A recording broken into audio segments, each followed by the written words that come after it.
Good morning दोस्तों, कैसे हैं आप सभी। आशा करता हूं कि आप सभी बहुत अच्छे होंगे और स्वस्थ होंगे।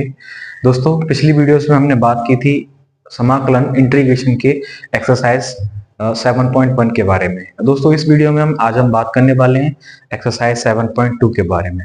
तो आइए डिस्कस करते हैं दोस्तों। दोस्तों देखिए, इस वीडियोस में हम बात करेंगे समाकलन की दूसरी विधि, जो कि आपको मैंने बताया था पिछली वीडियोस में। फर्स्ट एक्सरसाइज में मैंने आपको विधि बताई थी एक सब्स्टिट्यूशन मेथड। सब्स्टिट्यूशन मेथड से हम क्या करेंगे, इंटीग्रेशन करने वाले हैं। इसमें क्या होता है दोस्तों, सब्स्टिट्यूशन मेथड में आपको एक क्वेश्चन दिया गया होगा, आपको उस क्वेश्चन में फंक्शन और उसका डिफरेंशिएट साथ दिया होगा। तो आपको क्या करना है, आपको उसका फंक्शन पहचानना है कि कौन सा फंक्शन है, और उसके साथ में उसका जो डिफरेंशिएट है उसको आपको पहचान कर उस फंक्शन को सब्स्टिट्यूट करना है। तो देखिए, शुरू करते हैं दोस्तों। सबसे पहला क्वेश्चन है दोस्तों मेरे पास, देखो क्या है क्वेश्चन नंबर फर्स्ट। अगर ये बात करूं तो इंटीग्रेशन दिया है 2x और 1 प्लस एक्स स्क्वायर और dx। बोला गया है कि इसको सब्स्टिट्यूशन मेथड से मुझे सॉल्व कीजिए। क्योंकि दोस्तों देखो, फंक्शन मुझे एफ एक्स अपॉन जी एक्स की फॉर्म में दिया गया है, तो जो मुझे इंटीग्रेशन का कोई भी फॉर्मूला एफ एक्स अपॉन जी एक्स की फॉर्म में नहीं पता है, तो मैं क्या करूं, इनका मैं डायरेक्ट इंटीग्रेशन नहीं कर सकता हूं।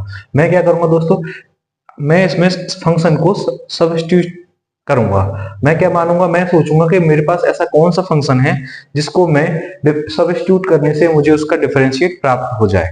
देखना, अगर दोस्तों मैं यहाँ डिनोमिनेटर में मुझे 1 प्लस एक्स स्क्वायर दिया है, अगर मैं 1 प्लस एक्स स्क्वायर को सब्स्टिट्यूट करूं टी मानकर, अगर मैं इसे प्रतिस्थापित करूं दोस्तों, तो मुझे क्या करना पड़ेगा, इसका डिफरेंशिएट भी चाहिए दोस्तों।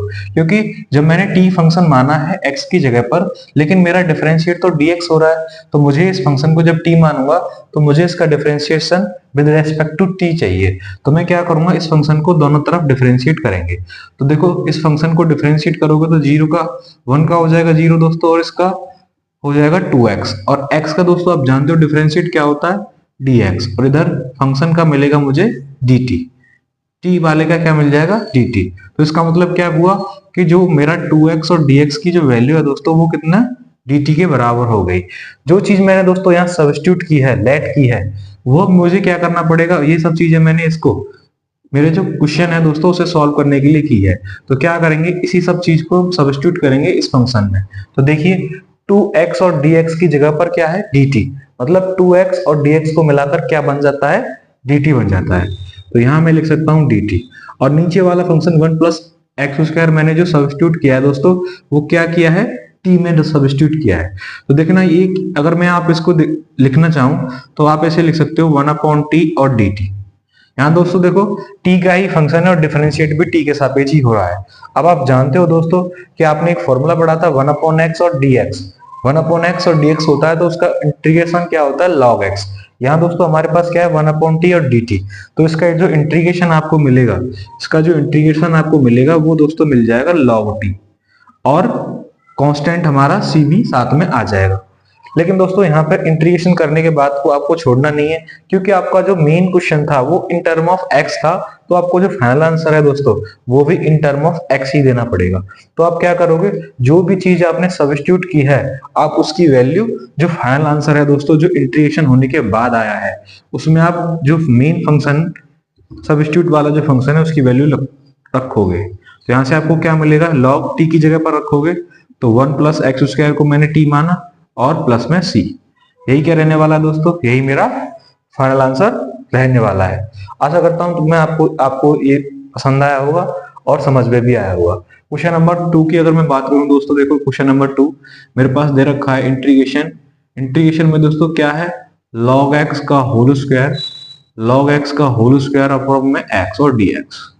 ये मेरे पास क्वेश्चन दे रखा है दोस्तों, और मुझे क्या करना है दोस्तों, इसको dx मतलब x के सापेक्ष से इंटीग्रेट करना है। तो देखना दोस्तों, मैंने आपको अभी बताया था, मैं क्या करूंगा दोस्तों, इसमें कोई सब्स्टिट्यूट मेथड लगाऊंगा। देखना, अगर मैं log x को t मानूं, मतलब log x की जगह पर सब्स्टिट्यूट करूं t।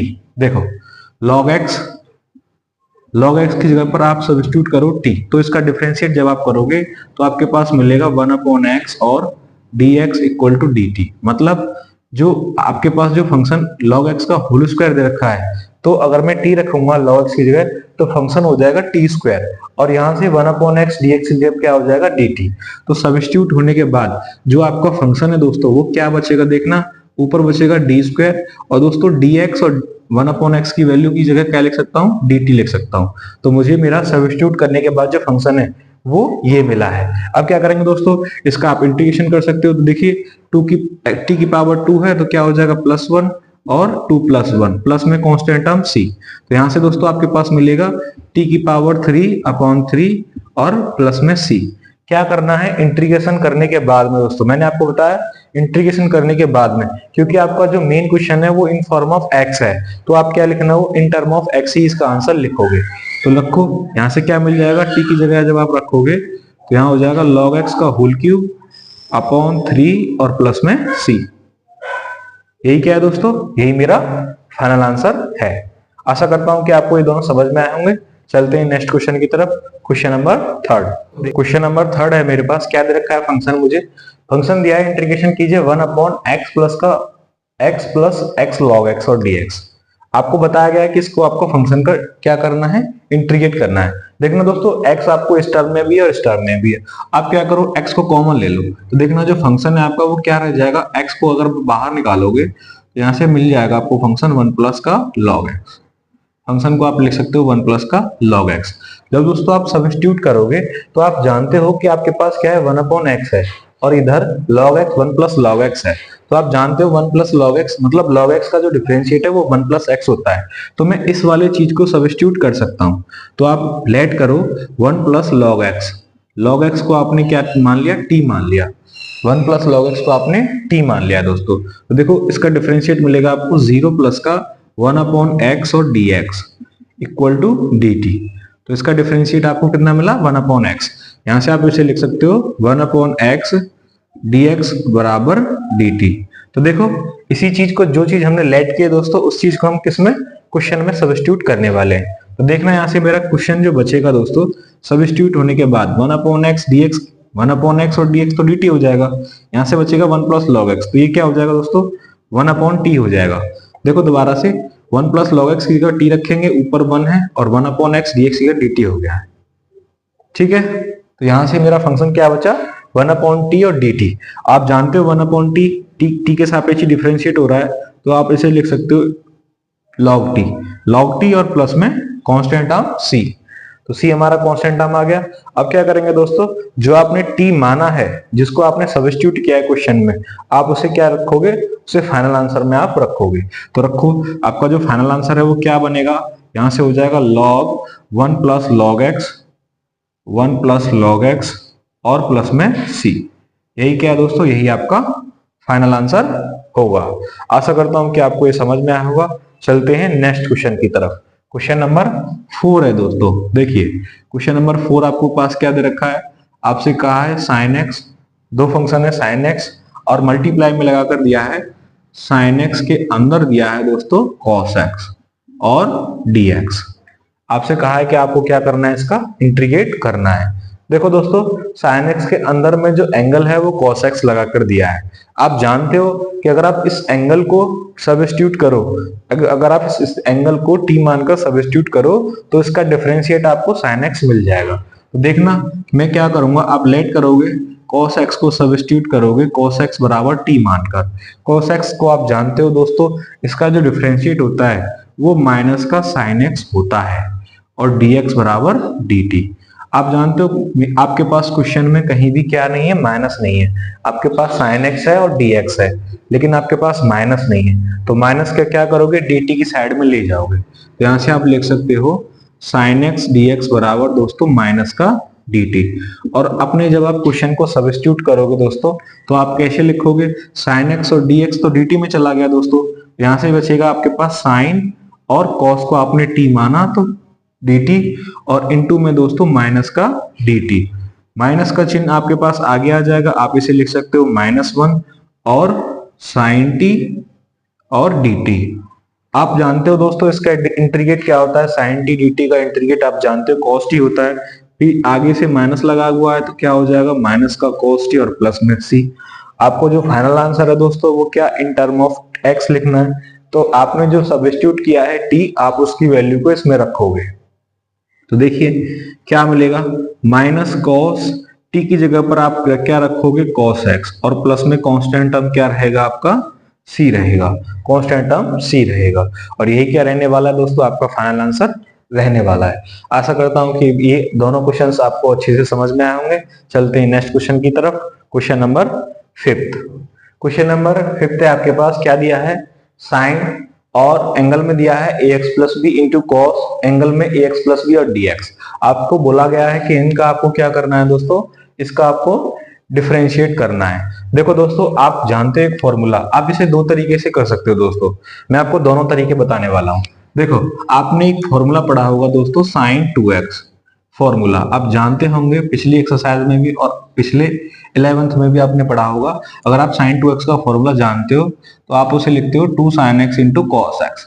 मतलब जो एंगल आपका यहाँ रहता है वही एंगल आपका यहाँ रहता है। देखना दोस्तों, क्या आप देख रहा होगा आपको, इन दोनों का जो एंगल है ए एक्स प्लस बी, वो दोनों का सेम है। तो बस इनके पास किसकी कमी है, इनके पास केवल दोस्तों 2 की कमी है। अगर आप दोस्तों 2 का डिवाइड करो, 2 का डिवाइड करो और 2 का ही मल्टीप्लाई करो तो आपके पास क्या बन जाएगा, आपके पास बन जाएगा 2 sine a x plus b और cos a x plus B, ठीक है, और dx। अब दोस्तों ये जो फॉर्मूला है वो आपका बन जाता है किसका, 2 sine a x plus b into cos a x plus b. ये आपका फॉर्मूला बन जाएगा sine 2 a x plus b का, क्योंकि दोस्तों जो x होता है उसका ही तो डबल हो जाता है। यहाँ देखो x था तो कितना हो गया, 2x हो गया। यहाँ ax प्लस बी और ax प्लस बी तो कितना, 2ax प्लस बी हो गया। ये फॉर्मूला बन गया आपका इतना, ठीक है। अब आप जानते हो दोस्तों यहाँ से इसका एंगल क्या दिया गया है, 2ax प्लस बी, और ये दिया गया है जो भी इनके गुणांक में दिया गया है। अब मैंने आपको जो फर्स्ट एक्सरसाइज कराई थी, मैंने बताया था कि आपके पास x के अलावा कुछ भी आए तो आप उसका डिफरेंशिएट ले सकते हो। तो आप इसमें सब्स्टिट्यूट क्या कर सकोगे, आप इसमें सब्स्टिट्यूट करो 2ax प्लस बी को। तो देखो 2x प्लस बी को जब हम t से सब्स्टिट्यूट करेंगे दोस्तों, तो 2 हमारा क्या है, 2 तो मल्टीप्लाई में कांस्टेंट है, यहां से मिलेगा a इंटू 1 प्लस 0, ठीक है ना, और dx बराबर में dt। दोबारा देखो, आपने क्या होगा, तो 2 मल्टीप्लाई में ऐसे ही रहेगा, a का रहेगा a ही, x का हो गया 1, x का differentiate with respect to x 1 होता है, और कांस्टेंट टर्म b का हो गया 0, और इधर में dx बराबर dt। तो देखना यहाँ से दोस्तों आपके पास क्या मिलेगा, यहां से मिलेगा आपके 2a और dx बराबर dt, और जो dx की वैल्यू है दोस्तों वो आपको मिलेगी dt अपॉन में 2a।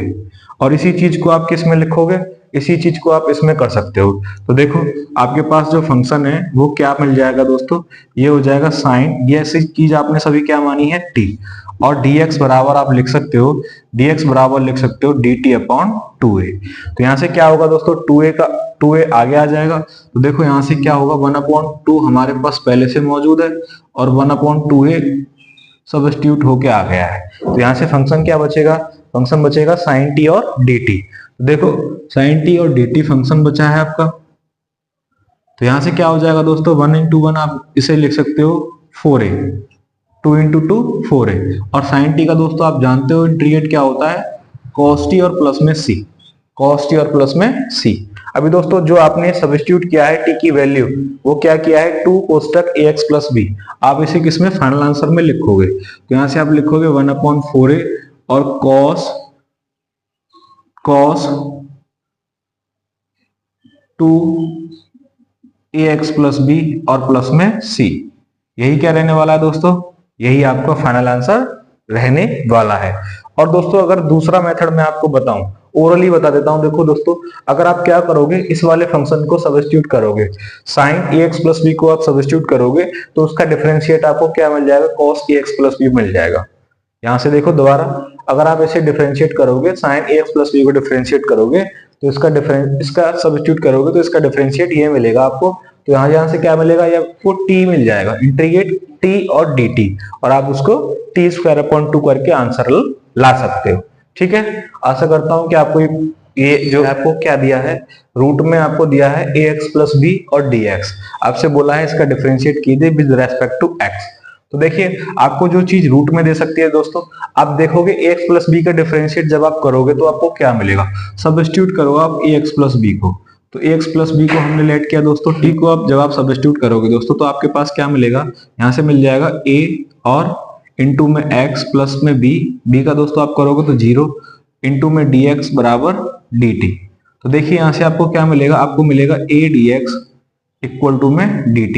ये आपको इसका डिफरेंशिएट मिला है। जो भी आपको इस फंक्शन से मिला है दोस्तों, आप इसमें डिफरेंशिएट जो इसका हम कर रहे हैं इंटीग्रेट, उसमें आप सब्स्टिट्यूट करोगे तो देखिए आपके पास क्या मिलेगा, ये हो जाएगा दोस्तों रूट में t, क्योंकि आपने इस सभी चीज को क्या मान लिया, t मान लिया है। और यहाँ से dx की जो वैल्यू मिलेगी दोस्तों, वो क्या मिलेगी, dt अपॉन a। तो आप यहाँ लिख सकते हो dt अपॉन में a, ठीक है ना। तो यहाँ से क्या होगा, 1 अपॉन दोस्तों आपका a आगे आ जाएगा, आप लिख सकते हो इसे t की पावर 1 अपॉन 2 और dt, क्योंकि रूट को आप 1 अपॉन 2 पावर में लिख सकते हो। जब आप दोस्तों आप इसका इंटीग्रेट करोगे तो आपके पास मिलेगा 1 अपॉन 2 और t की पावर 1 अपॉन 2 प्लस 1, और यहाँ भी दोस्तों अपॉन में क्या रहेगा 1 अपॉन 2 प्लस 1, और प्लस में क्या रहेगा कांस्टेंट टर्म हमारा c। आप इसे थोड़ा सा सिंप्लीफाई करोगे तो दोस्तों आपको पास क्या मिल जाएगा, ये मिलेगा 1 अपॉन a और t की पावर 3 अपॉन 2, और दोस्तों नीचे भी 3 अपॉन 2 मिलेगा, जो कि आपका ऊपर चला जाएगा 2, तो आप इसे लिख सकते हो यहाँ पे 2 में अगर लिख दूं और इधर नीचे 3 लिख दूं और प्लस में c। आप इसे लिख पाओगे तो इसे ऐसे देखोगे 2 अपॉन 3 a और t की वैल्यू आपको जो दोस्तों आपने लेट की है वही रखना पड़ेगा। तो यहाँ से क्या मिलेगा, ax प्लस b की होल पावर 3 अपॉन 2 और प्लस में c, ठीक है ना। आशा करता हूं कि आपको ये समझ में आ गया होगा। फाइनल आंसर हमारे पास कितना है, 2 अपॉन 3 है यहाँ से, और ax प्लस b जो कि t की वैल्यू है दोस्तों, ax प्लस b की होल पावर 3 अपॉन 2 और प्लस में c, ठीक है। आशा करता हूं आपको समझ में आया होगा। चलते हैं नेक्स्ट क्वेश्चन की तरफ। क्वेश्चन नंबर 7 है मेरे पास दोस्तों, देखो यही कर देते हैं। क्या दे रखा है क्वेश्चन नंबर 7, आपके पास है रूट में दे रखा है दोस्तों x रूट में x प्लस 2 और dx। देखो ये दोस्तों देखने में क्वेश्चन आपको ऐसा लग रहा होगा कि इसमें हम लेट क्या करें, क्या हम डिफरेंशिएट करें और किसकी वैल्यू पुट करें। तो देखो मैं आपको बता देता हूं, जो भी आपको रूट में जो भी टर्म्स दे रखे होते हैं या फिर रूट में जो फंक्शन दे रखा होता है दोस्तों, उसको आप सब्स्टिट्यूट किया करो, क्योंकि रूट वाले फंक्शंस क्या होते हैं, हमें प्रॉब्लम देते हैं, और रूट वाले फंक्शंस जब हम सब्स्टिट्यूट कर देते हैं तो वो हमें एक सिंगल टर्म में मिल जाते हैं, जिनको सब्स्टिट्यूट करने में हमें आसानी होती है, फिर उन्हें हम इंटीग्रेट भी कर पाते हैं। तो देखिए यहां से हमें क्या मिल जाएगा, अगर मैं x प्लस 2 को सब्स्टिट्यूट करूं t के बराबर, तो देखो x प्लस 2 बराबर t लेट किया है, यहां से डिफरेंशिएट करोगे जब आपको, तो x का मिलेगा dx और इधर से क्या हो जाएगा दोस्तों dt, क्योंकि 2 का क्या हो जाएगा 0। तो यहां से क्या मिला, सिंपली dx बराबर dt मिल गया है। तो देखो मैंने रूट के अंदर इसमें माना था। अभी देखो दोस्तों आपके पास x भी है, इसीलिए आपको जो x की वैल्यू जब आप निकालोगे यहां से, तो x की वैल्यू कितनी मिल जाएगी दोस्तों, t माइनस का 2 मिल जाएगा। तो देखो मैं रखता हूं क्वेश्चन में, तो x है तो x की जगह पर कितना रखेंगे, t माइनस का 2, और इसको मैंने क्या एज्यूम किया है दोस्तों, इसको आपने लेट किया है t, तो यहां से आपको रूट भी लगा है तो रूट में t, और dx की जगह पर क्या आ जाएगा, dt आ जाएगा। आशा करता हूं यहां तक तो आपको कोई समस्या नहीं होगी। बस क्या किया है दोस्तों, आपको मैंने सब्स्टिट्यूट करके बस फंक्शन को चेंज करके बना के लिख दिया है। क्या किया है, x प्लस 2 बराबर t लिया है, तो ये रूट में t आ गया है, और यहाँ मेरे पास x बच रहा था, तो मैंने क्या किया, यहाँ से x की वैल्यू निकाली, तो t माइनस का 2 x की वैल्यू आ गई है। अब क्या करेंगे दोस्तों, ये फंक्शन मल्टीप्लाई में, तो पहले मल्टीप्लाई करेंगे। यहाँ दोस्तों एक पावर है, यहाँ पावर 1/2 है, तो मल्टीप्लाई करने पर कितना 3/2 पावर आ जाएगा, और -2, और इधर करोगे तो t की पावर 1/2, और क्या है dt, ठीक है। आशा करता हूँ मल्टीप्लाई आपको समझ में आया होगा। चलते हैं नेक्स्ट स्टेप। तो देखिए इंटीग्रेट करने के लिए दोनों फंक्शनों को अलग अलग लिखेंगे, तो यहाँ से आप लिख सकते हो इंटीग्रेशन 3/2 और dt -2 इंटीग्रेट t की पावर 1/2 और dt। तो देखिए क्या होगा, यहाँ से जब दोस्तों आप इसे इंटीग्रेट करोगे तो यहाँ से लिखोगे 3/2 + 1, और यहाँ भी 3/2 + 1 -2, और दोस्तों इसे लिखोगे t की पावर 1/2 + 1, और यहाँ 1/2 + 1, और प्लस में क्या आ जाएगा आपका c कांस्टेंट टर्म आ जाएगा। जब दोस्तों आप इसे सिंप्लीफाई करोगे तो आपके पास देखो क्या मिलेगा, यहाँ दोस्तों मिलेगा t की पावर 5/2, t की पावर 5/2, क्योंकि 2 × 2 2 और 2 और 3 5 और नीचे भी 5/2 मिलेगा, जो कि आपका 2 ऊपर चला जाएगा तो क्या लिख सकते हो आप इसे 2/5 लिख सकते हो। 2 को ऊपर भेज दिया दोस्तों, एक स्टेप को मैंने काट दिया है, ठीक है ना। आप भी थोड़ा सॉर्ट करने की कोशिश किया करें। देखो यहां से क्या मिलेगा 3/2 मिलेगा टी की पावर, और इसे आप लिख सो टी की पावर 3/2। नीचे से भी दोस्तों 3/2 मिलेगा, जिसका 2 ऊपर आएगा तो 2 2 जा कितना हो जाएगा 4, तो आप इसे लिख सकते हो 4/3। और प्लस में दोस्तों क्या है आपके पास c। लेकिन दोस्तों ये जो आपने इंटीग्रेट किया है वो इन टर्म ऑफ क्या है t है, तो आप क्या करोगे जो आपने सब्स्टिट्यूट किया है t की वैल्यू आप उसे फाइनल आंसर में उसे लिख के दिखाओगे। तो आप इसे क्या लिखोगे, यहां से लिखोगे फाइनल आंसर 2/5 और x+2।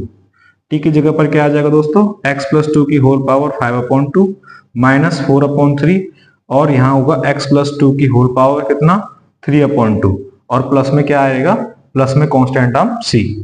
तो यह रहेगा आपका फाइनल आंसर। आशा करता हूं कि आपको ये समझ में आया गया होगा। ठीक है, चलते हैं नेक्स्ट क्वेश्चन की तरफ। देखिए क्वेश्चन नंबर 8 है आपके पास, क्या दिया है इंटीग्रेशन का चिन्ह लगा के 1 + 2x² को रूट में दिया है और dx आपसे बोला है आप इसका क्या कीजिए इंटीग्रेट कीजिए।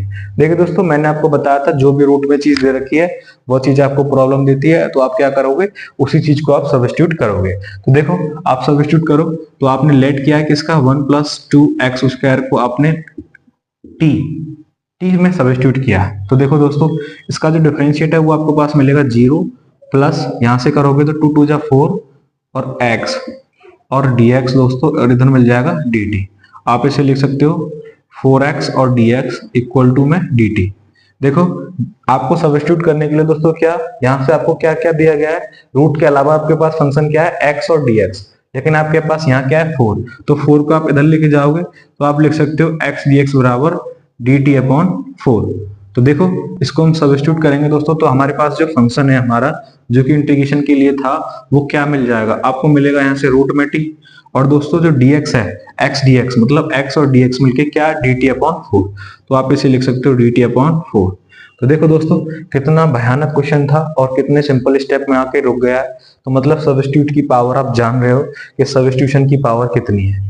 आप देखो कितना भयानक रूट में लगा के दिया गया था और अभी कितना सिंपली आगे यहाँ पे हमारे पास आके रुक गया है। तो देखो अगले स्टेप में आप क्या करेंगे, आप इसे करोगे 1/4 को आगे निकालोगे। 1/4 को जैसे ही आपने आगे किया दोस्तों आपके पास क्या मिल जाएगा, आपके पास देखो यहाँ से मिलेगा इंटीग्रेशन रूट में t और dt। आप जानते हो जो रूट का t होता है उसकी वैल्यू 1/2 होती है दोस्तों। इंटीग्रेट जब आप करोगे तो यहाँ से लिखोगे t की पावर 1/2 + 1 और यहाँ भी 1/2 + 1 प्लस में c।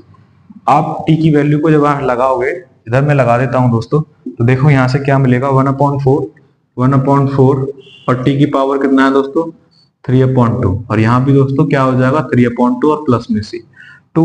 आप जानते हो 2 से 4 कट जाएगा तो 2 टाइम्स, तो यहाँ से हो जाएगा 1/6 और t की पावर 3/2 और प्लस में c। आप t की वैल्यू क्योंकि आपका फंक्शन x का था तो आप क्या x में आंसर लिखोगे, तो आप क्या करोगे जो भी आपने सब्स्टिट्यूट किया है दोस्तों उसको दोबारा से आप पुट करोगे भाई।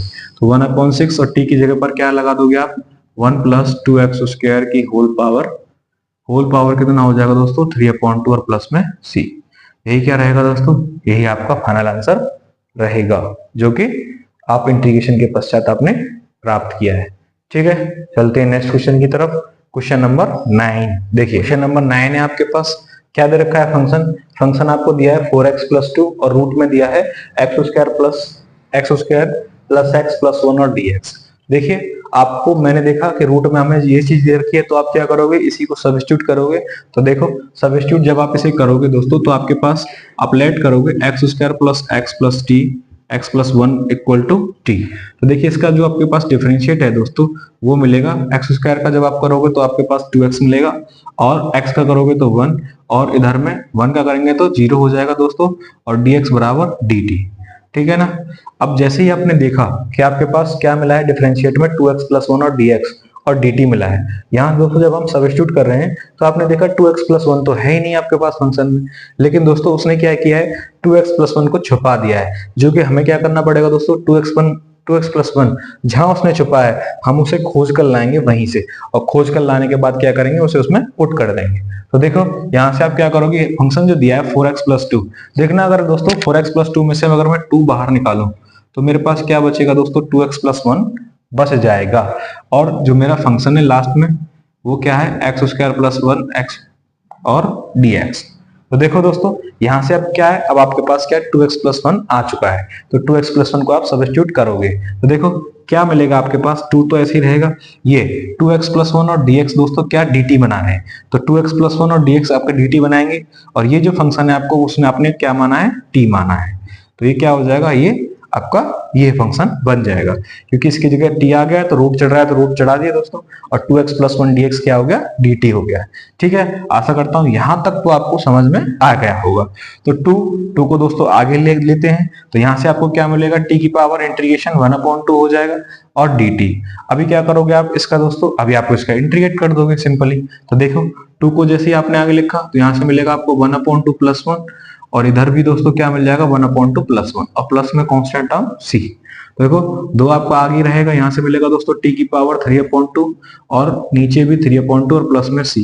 2 को जैसे दोस्तों आप आगे लेके जाओगे, यहाँ कंप्लीट फ्रैक्शन है, कंप्लीट फ्रैक्शन है तो कितना हो जाएगा 4/3, और t की जो वैल्यू है दोस्तों जो आपने सब्स्टिट्यूट किया फंक्शन में वो क्या रखोगे, आप फाइनल आंसर में रखोगे। तो देखो क्या रखो, x² + x+1 की होल पावर कितना है दोस्तों, 3/2 और प्लस में c, और यही क्या रहने वाला है दोस्तों, यही आपका फाइनल आंसर रहने वाला है।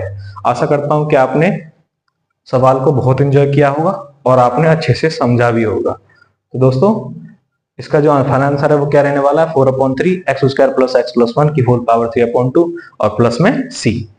हो गया, सिंपल ही था, कोई दिक्कत नहीं। चलते हैं नेक्स्ट क्वेश्चन की तरफ। क्वेश्चन नंबर 10, आज की वीडियो का लास्ट क्वेश्चन। देखिए क्वेश्चन नंबर 10 है आपके पास, क्या दिया है, बहुत अच्छा क्वेश्चन है दोस्तों। आपको दिया है 1/x - आपको क्वेश्चन देखने से आपको ऐसा लग रहा होगा कि इसमें तो सर कुछ भी नहीं है, मल्टीप्लाई में भी नहीं है, इसके डिवाइड में भी नहीं है, ऊपर भी नहीं है, नीचे भी नहीं है, तो करें क्या इसमें, हमें ये तो बताओ सॉल्यूशन कैसे होगा।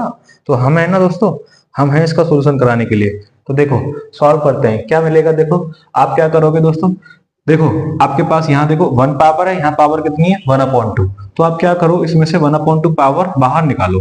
तो x की पावर 1/2 जैसे ही आपने बाहर लिया तो यहाँ दोस्तों कितना बचेगा, x की पावर 1/2 बचेगा, और माइनस में कितना बचेगा, 1 बचेगा। इससे इससे तो आपको कोई प्रॉब्लम नहीं होनी चाहिए, क्योंकि x की पावर 1/2 का मैं मल्टीप्लाई करूंगा तो x हो जाएगा, और इसका करेंगे तो ये, तो इसका मतलब जो मैंने ये फंक्शन था उसमें से ये कॉमन ले लिया, तो इसमें कोई प्रॉब्लम नहीं रहने वाली है। अभी दोस्तों क्या करोगे आप, x की पावर 1/2 -1 को आप सब्स्टिट्यूट करो, मेरे कहने से तो सब्स्टिट्यूट करो, मैं बोल रहा हूं तो कर दो। ठीक है, तो देखो x की पावर 1/2 और -1 को जब आप सब्स्टिट्यूट करोगे t, तो देखो इसका जो डिफरेंशिएट है वो आपको ध्यान से करना पड़ेगा दोस्तों। तो देखो इसका जो डिफरेंशिएट है वो क्या होगा, 1/2 पावर आगे आएगी, तो यहां से क्या मिल जाएगा दोस्तों, x की पावर कितना मिलेगा आपको 1/2 और -1। ठीक है, क्योंकि जो पावर होती है उसमें से एक कम करते हैं, और यहाँ 1 का क्या मिलेगा 0। ठीक है ना, और इसको dx और इक्वल टू में क्या लिखेंगे dt, t का dt। तो देखो यहां से मिला आपको 1/2, और x की पावर 1/2 में से एक घटा रहे हैं दोस्तों, अब आपके पास कितना मिलेगा 1/2 माइनस का मिलेगा, मिलेगा कि नहीं मिलेगा। ठीक है, और इनटू में क्या है dx इक्वल टू में क्या dt। तो देखना दोस्तों जब इस 1/2 पावर माइनस की को हम माइनस पावर को नीचे लेके जाएंगे तो यहां से आपके पास क्या मिल जाएगा 1/2, और ये पावर क्या हो जाएगी 1/2 पॉजिटिव, और dx इक्वल टू dt। तो देखना क्या यह अपॉन में 1 x की पावर 1/2 और dx दिखाई नहीं दे रहा है, दे रहा है दोस्तों, लेकिन यहाँ हमारे पास 2 नहीं है, तो हम क्या करें 2 को उधर ले जाएं, कोई दिक्कत नहीं होगी। तो यहाँ से आपके पास क्या मिल जाएगा, x की पावर 1/2 और dx बराबर 2 और dt। ये आपका सब्स्टिट्यूट होने के लिए फंक्शन बिल्कुल रेडी हो गया है। तो देखिए आप कीजिए, तो यहाँ से क्या मिल जाएगा 1/x की पावर 1/2 dx बराबर 2 dt। तो मतलब ये 1 और ये क्या बनाने वाले हैं, dt बनाने वाले हैं। तो ये हमने क्या सब्स्टिट्यूट किया है दोस्तों, ये हमने t किया है, तो आपके पास मिलेगा 1/t और dt। ये क्या हुआ, ये तो कुछ नहीं रहा, पूरा का पूरा फंक्शन ढेर हो गया, और 2 भी आएगा दोस्तों यहाँ मल्टीप्लाई में, 2 2 और dt। 2 को आपने बाहर निकाला दोस्तों, तो 2 आपका बाहर आ गया। बहुत इजी है, क्योंकि उसको तो आप कहीं भी बाहर निकाल सकते हो, कांस्टेंट टर्म है भाई। कांस्टेंट टर्म दोस्तों क्या होता है, ऐसे ही होता है, उसके साथ आप कुछ भी कर सकते हो। देखो यहाँ से क्या क्या मिल जाएगा, 2 को आपने आगे लिखा है तो 1/t हो गया और dt। तो जैसे ही आपने 2 को यहाँ लिखा, तो आप जानते हो 1/t का जो इंटीग्रेट होता है दोस्तों, वो आपके पास क्या होता है, log t। तो आप यहाँ से लिखोगे log t और प्लस में c, ठीक है ना, log t प्लस में c। और t की वैल्यू क्या रहने वाली दोस्तों, जो आपने सब्स्टिट्यूट की थी। तो देखो क्या रहेगा, 2 और log x की पावर 1/2 और -1 प्लस में c। यही क्या रहने वाला है, यही आपका फाइनल आंसर रहने वाला है। आशा करता हूं कि ये वीडियो की मतलब ये जो क्वेश्चन है आपको समझ में आया गया होगा। और इस सब्स्टिट्यूट करने के तरीके को दोस्तों एक नहीं, 2 बार नहीं, 3 बार देखना। आप 3 बार देखोगे तभी आपको अच्छे से समझ में आएगा क्या क्या स्टेप मैंने लगा दिया था। ठीक है, तो आज के लिए इतना ही। आशा करता हूं कि मेरी वीडियो आपको अच्छी लगती होगी। दोस्तों जो भी आपको मेरी वीडियोस में कमियां नजर आती हैं, खामियां नजर आती हैं, वो आप अपनी कमेंट बॉक्स में मुझे बता सकते हैं, जिससे कि मैं अपने आप में सुधार कर सकूं। दोस्तों मैं भी इंसान हूं और सुधार की जरूरत सभी को होती है। आज के लिए इतना ही। आशा करता हूं आप सभी स्वस्थ रहेंगे, मस्त रहेंगे और खुश रहेंगे। पढ़ते रहिए दोस्तों। चलते हैं, आज के लिए इतना ही। बहुत बहुत धन्यवाद। Thank you.